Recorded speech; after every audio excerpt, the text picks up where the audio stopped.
brace yourselves, guys, because we have one more stop before we get to SummerSlam, as far as SmackDown's considered, because we now have Fire Venus!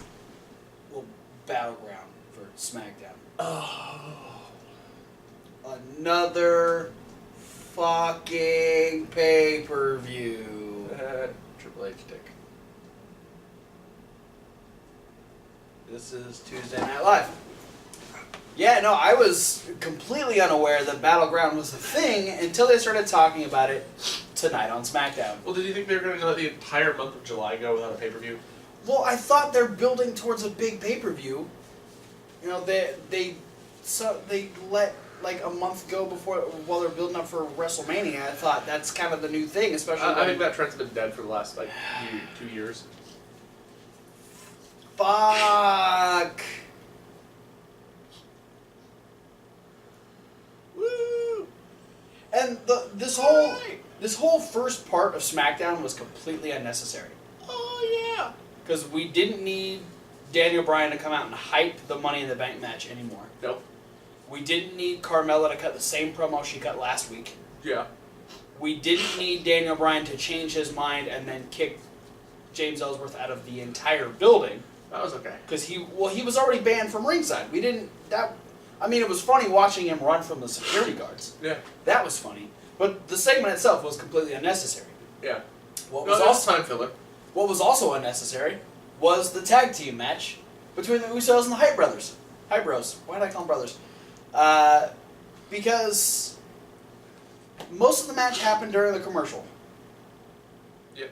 And I appreciate that you showed me the match while the commercial was going. Yeah. But when you come back and there's literally only like a minute left of the match, you don't really care. Plus, Hype Bros didn't win, so they are no longer the number one contenders. But the New Day are. They weren't the number one contenders. I know. But the New Day come out, and They were supposed to be. this is where I found out the Battleground was a thing. Yeah. Because the New Day challenged the Usos to a tag team title match at Battleground. Yeah. And that is now a thing. And they said, and this time, don't be a pussy. Don't walk out, yo. Essentially. And they also rhymed at each Essentially. other. And so now next week we're getting the New Day versus the Usos in a rap battle. You know? SmackDown. Normally,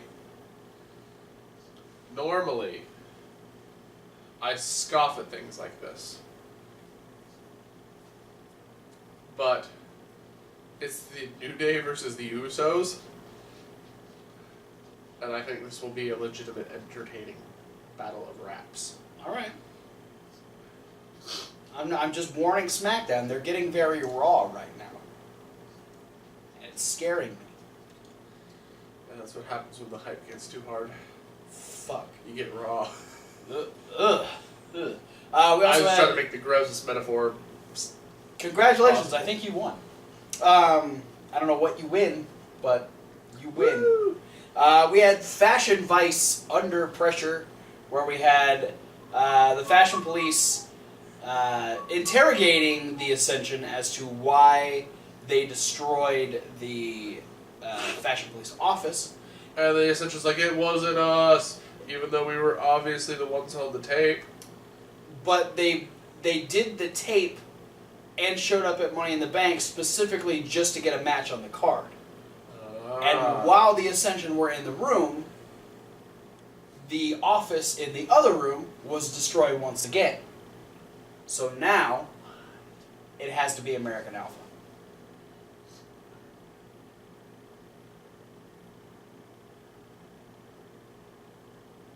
Because it can't be the Colognes, because we already tried that. Can't be the Ascension, because we just tried that. It's not going to be the New Day or the Usos, because they're doing their own thing. It wasn't the Hype Bros, because they haven't been around until the last 2 weeks. It has to be American Alpha, unless there is a new tag team forming with a couple of random SmackDown superstars. Question is, who would it be? The Lucha Villains. Wait. Sin Cara and Aiden English? Yes. Okay. Oh yeah, Aiden English was on SmackDown for a second. And then... I'll pitch a weird idea. Oh. What if it's the Singh brothers? Okay. I'm kind of okay with that. Because it will make them something other than just Jinder Mahal's lackeys. And that just adds even more to this segue. Yeah. Because we had Aiden English, who was singing for a second, until Randy Orton told him to leave. He got RKO'd, and then Randy wasn't leaving the ring until he got another match against Jinder Mahal. And guess what? Whiny baby Randy got his way. He was a little bratty, but I think he was justified because the Singh brothers did attack his father. They didn't really attack him. They just each grabbed one side of his jacket. That's considered assault. Okay. So it could be an attack. So, and then Shane did kind of bring to light, like, Randy, you've used these tactics before. I know because you used them on my family. Yeah. This has led to matches between you and me because you did shit like this. You kissed my sister and kicked my daddy. Man, sounds like a country song. It also sounds like a Family Guy sketch. So he's like, but you know what? Being in that situation, I can understand where you're coming from. So yes, you will get another shot at the championship, but we're going to let Jinder pick the stipulation. And Jinder Mahal decides this is Andre the Giant Memorial Battle Royal. No, he's bad at those. He loses to Mojo Rawley. Well, he got second place last time. Well, Randy Orton wasn't in that one. No, that's why he's hoping that, if he just keeps everyone in it except for Mojo, then he'll win. Yeah, but Mojo would probably get in it because now he's not number one contender for the SmackDown Tag Titles. That's true. We don't need Mojo winning that match again. Hollywood Backlot Brawl. Well, that's Goldust's thing, and he's on Raw, and I'm sure that's going to happen in some form or fashion as far as him and R-Truth are concerned. I don't think they want to give that to Jinder Mahal. It just doesn't make that much sense. Braun and Paley's match. That probably isn't going to happen because, well, I mean, if you consider that, we just get naked Jinder Mahal and Randy Orton because they're already kind of in underwear.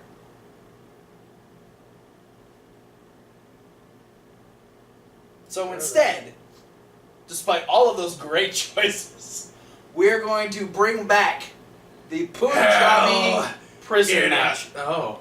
Hell in a Punjabi prison match. Yeah. Yeah. The Poot Daddy Persimmons match. Oh, man. Yeah, I'm going to be real. I'm kind of excited for this match because when the match was first created, like, I wasn't fully invested in, like, oh, how does this match work? I just assumed that that's the way it was meant to be. And so, despite the fact that Great Khali could barely fit through shit, and Batista and The Undertaker probably shouldn't have been in a match like that, and the Big Show had the same issue as Great Khali, none of that was considered. I just thought, okay, this is a weird match. It's happening.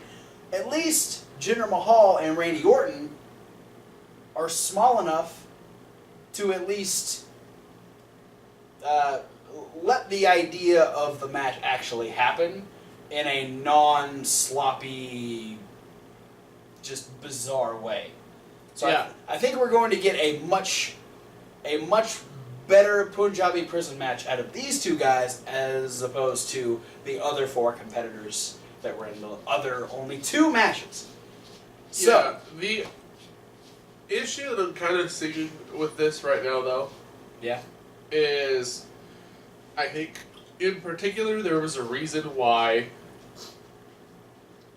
10 years ago, the only four guys to be put in the Punjabi prison match were like 4 of the 5 biggest guys on the roster. Fair. Because I think just about anyone smaller than Batista can fit through the openings on the outer cage. Because they're really big openings.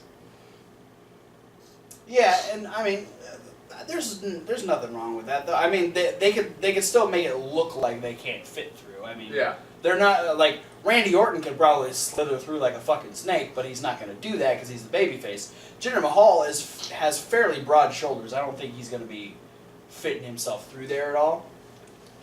But the Singh brothers will. The Singh brothers definitely. Because I'm pretty sure Daivari did that. Because they are tiny. When they did the first one with Kali. The second one, actually, was the one with Kali. So that is the main event for Battleground. Holy moly. Alrighty then.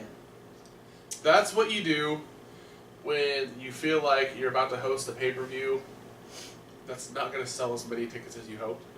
Yeah, because I don't think anyone knew about it until today. Well, no, I'm just saying is you make the main event a match that needs to take up extra space in the arena.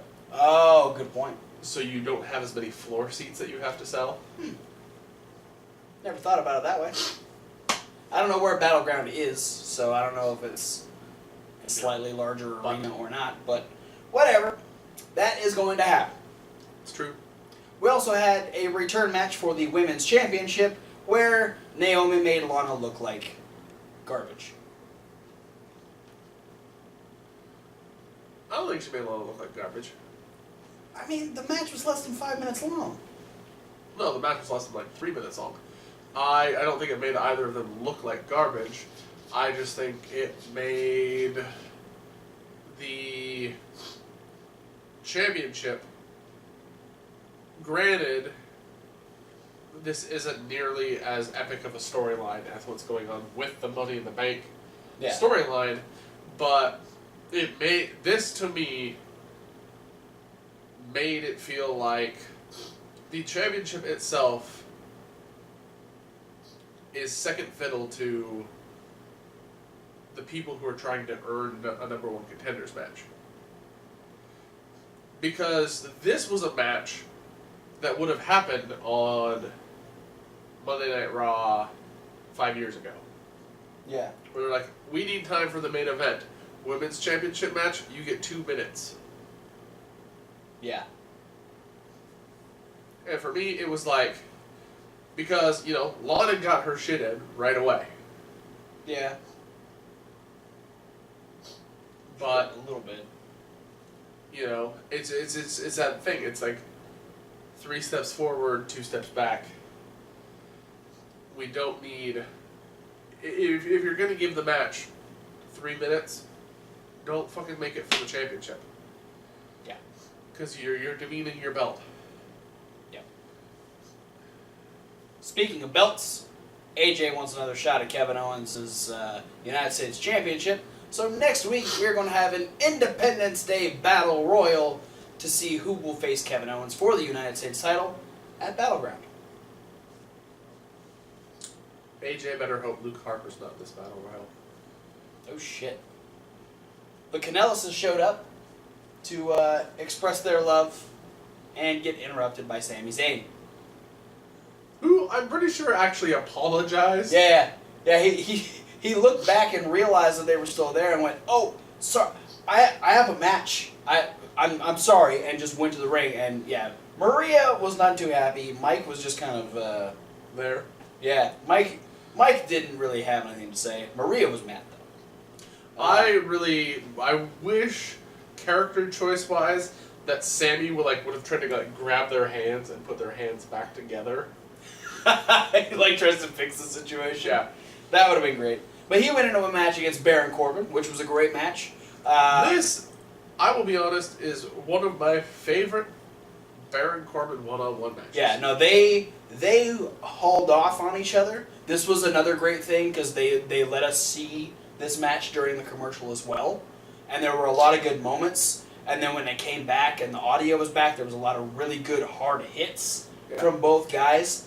A lot of work on Sammy's lower back from Baron Corbin, which was nice. And that right hand that he gives him a minute before the finish. Yeah, just over the top rope, just bam. Yeah, no, it was good. It was a. Well, no, that happened during the commercial break. Not Sami Zayn's. Are you talking about Baron Corbin? No, I'm talking about Baron Corbin. Oh, okay. Punches Sammy. Oh yeah, okay. I thought like literally like 1 minute before the finish. Yeah. Sami Zayn gave him one like right over the top rope, and then Baron Corbin's that kind of like set the tone for the end there. Sammy ended up trying to dive off the top, rolled, ran back right into an end of days, and Baron Corbin picks up another win on SmackDown. And then our main event, which I'm glad they gave an entire half hour to this match. I'm appreciative of that. I don't appreciate that we had two different commercials and they didn't show us this match during the commercials. But there was probably a lot of laying down as far as this match was concerned. The match was great, though.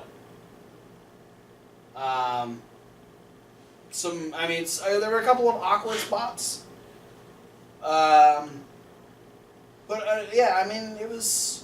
It was still really good. I still really enjoyed the match. Yeah. I don't know how I feel about us being kind of right back where we started. But I guess that's to be expected with the fact that they kind of ruined the first one in the first place. Well, I mean, here's where we stand, and like, it sort of surprised me at first, but then like it clicked in my head about 10 seconds after Carmelo won the match. Mm-hmm. That the only reason this happened legitimately was to apologize for the negative reaction that the first one got because of Ellsworth's interference. Yeah. Obviously, it was always their plan for Carmella to win the Money in the Bank. Yeah. So the fact that they're just redoing it so she can win on her own behalf is legitimately the only reason why they did this. And they even tried to rectify the James Ellsworth situation by having Becky Lynch give a little justice back to James Ellsworth by crushing him on the top rope as he tried to climb up. Which he took like a champ. Yeah. No, I mean, if this had been the exact way that it went down in Money in the Bank, probably would have got 2 thumbs up. Honestly, it would have. It probably would have been way better. It definitely would have had a way better reaction overall. People would have been mad just at the fact that Carmella won and not how she won. Yeah, and that's exactly the opposite of what you want when you're trying to establish a heel. Yeah, you want them mad because they won. Yeah, you want people to be mad at the heel for winning, not mad at WWE for picking out like a stupid way for them to win. Yeah. So, a fantastic job from everyone in this match. But yeah, I don't know. We'll see what direction this goes. Because the big deal is, here it is it's 30 minutes of this SmackDown that wouldn't have needed to happen if they did it right in the first place. True. And so we probably would have been able to give more time to Naomi and to Lana. We probably could have given more time to the Usos and the Hype Bros. Yeah. We wouldn't have needed that whole opening segment with Daniel Bryan and Carmella, or we could have used that to build another feud for Carmella, which is probably going to be Becky Lynch at this point. Yeah. I think Becky's just got a straight feud with Ellsworth. Cool. First intergender match, we get Becky Lynch versus James Ellsworth at Battleground. I would be way okay with that. WWE? Mega okay. Happy. Let's move on to 205 Live. Yeah. We open up with Jack Gallagher versus Jack Gallagher.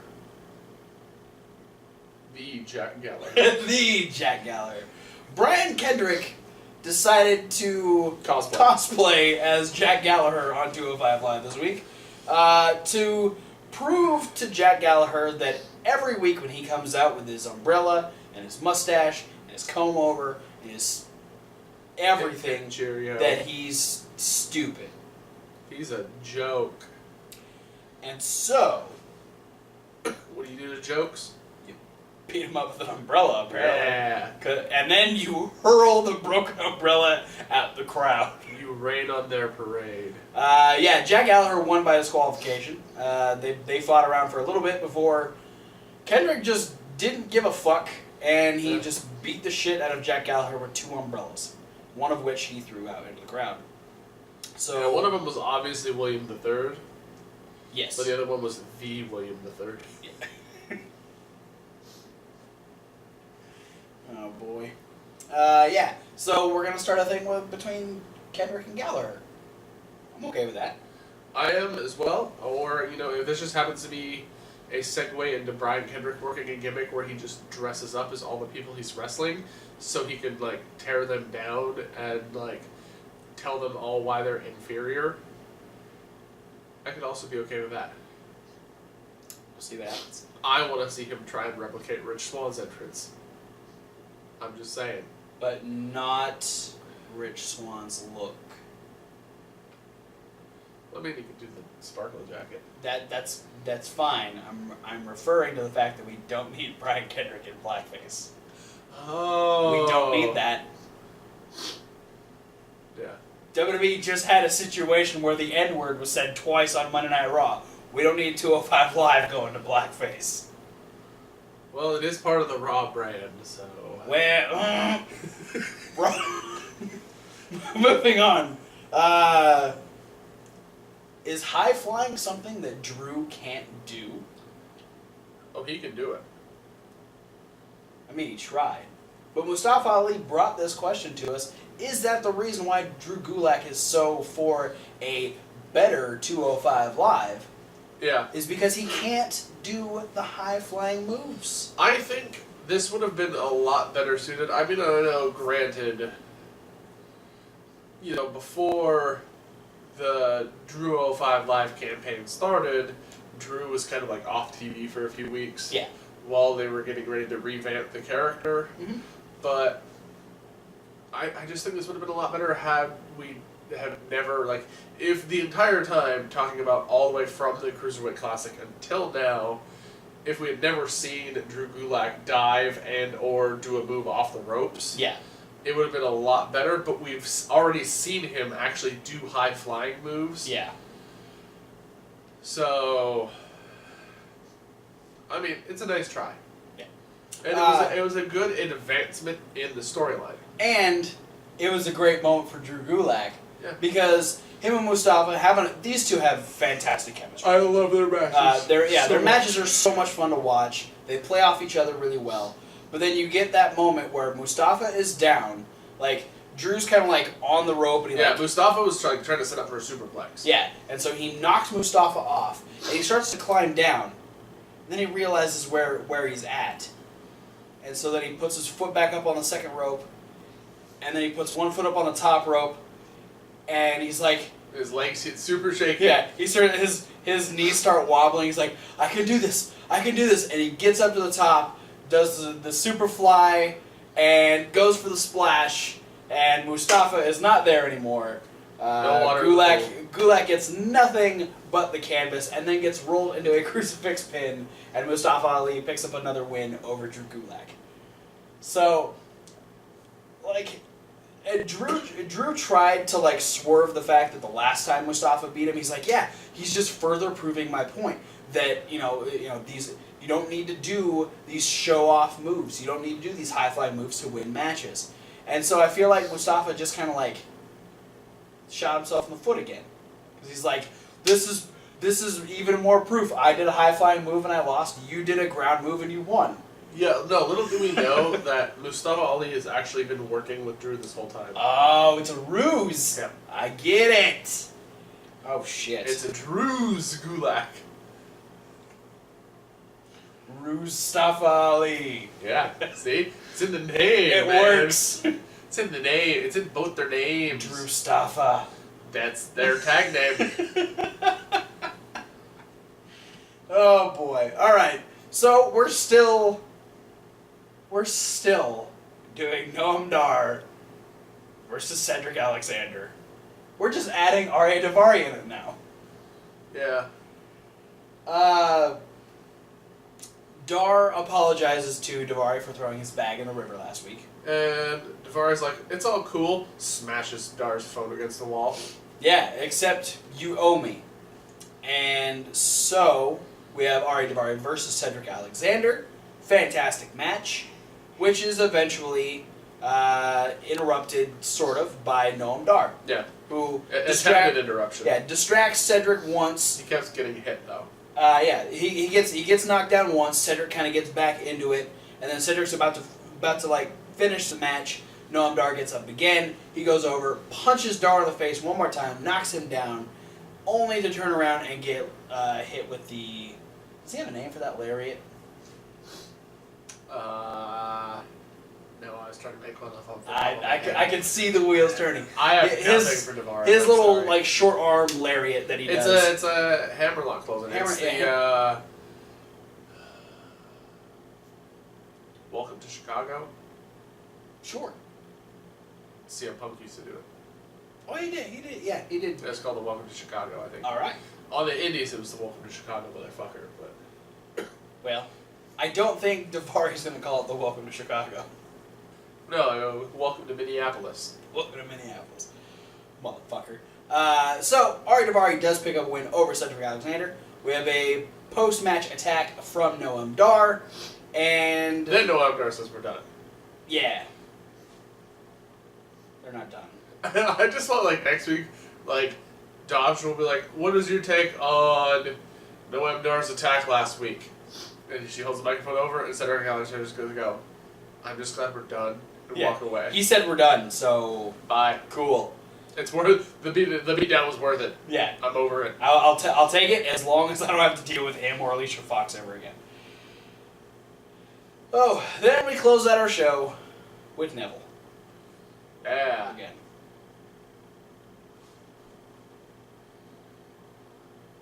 Boy, does Neville like saying the name of Fire Nick the pay-per-view. Yeah.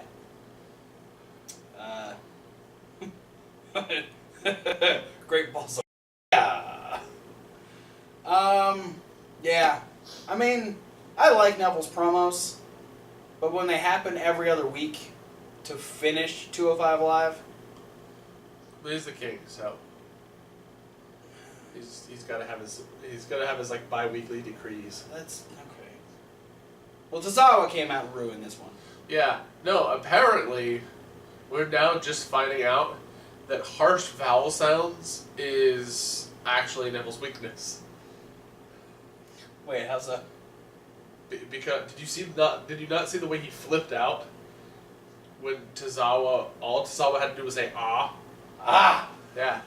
Harsh vowel noises. Yeah. No, he did get progressively more and more mad, and then he got kicked in the face by Akira Tozawa. Yeah. No, I'm saying aggressive sounds made with just using vowels is Neville's weakness. It just causes his blood pressure to rise. Yeah. He loses his balance. He gets disoriented. He gets angry. He starts sweating. How can you tell if he's sweating? He's always wet. I can tell. You pay attention. All right. That's how Tozawa's going to win. Tozawa's not even going to really hit him until like the last 30 seconds of the match. He's just going to be chasing him around the ring going, ah! You're just going to piss him off or he's going to scare him? Both. Scare him into submission. That would be the dumbest finish. If No, Tozawa just went... If Tozawa just went, ah! And a person started tapping out... No, what it's going to be is Neville's going to get him in the rings of Saturn, and he's going to start awing at him, and Neville's going to let go. Yeah. Fuck, the noise. I hate it. It's that noise again. Makes me want to Okay. punch a baby. What? Nothing. Oh. It's the sound that makes you punch infants. Yeah. Dane Cook. Silly bitch. That is it for Tuesday Night Live. Oh my god, Battleground's coming. Thanks for watching, guys. Don't forget to like, comment, and subscribe.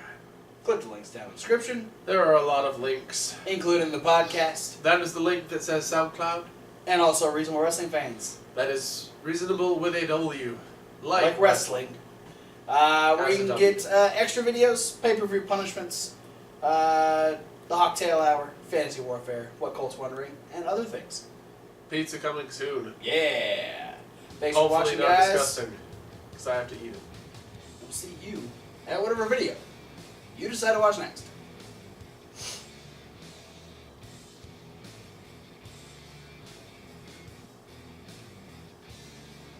Talk about your brother? That's right.